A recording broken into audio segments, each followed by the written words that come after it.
I think a lot of people are spending way too much energy arguing whether AI should even exist. Look, I get the concerns. I share the concerns. There are real questions here, right?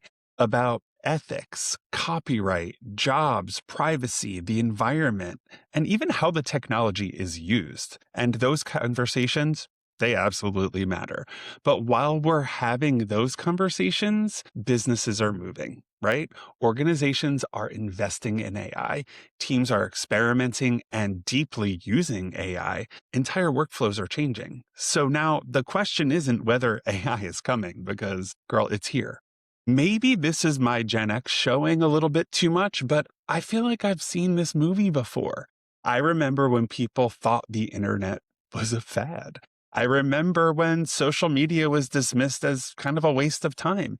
And I remember when people said nobody would ever want a smartphone.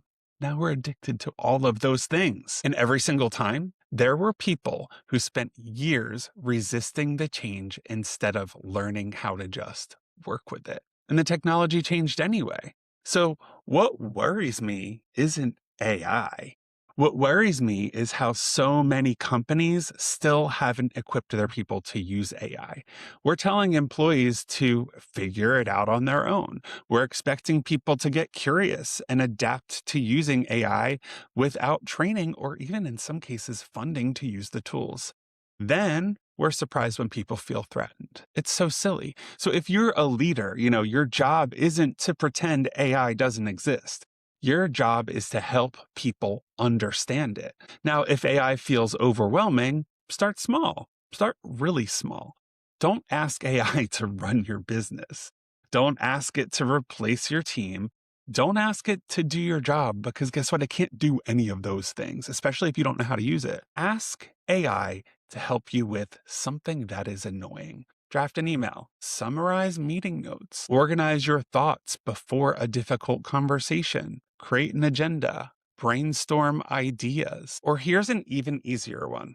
The next time you're trying to learn something, ask Claude or ChatGPT to explain it to you. Then ask follow up questions. Challenge its answers. Treat it like a tutor instead of it's like a search engine. The whole thing here is that you don't have to become an AI expert. You don't have to love AI. You don't have to even trust AI. You don't have to use it for everything. But ignoring AI is absolutely not a strategy. The people who thrive during technology shifts aren't usually the people who resist change. They're the people who stay curious long enough just to understand it. So stay curious, experiment just a little, and form your own opinion. That's always been the skill. And AI will not be any different.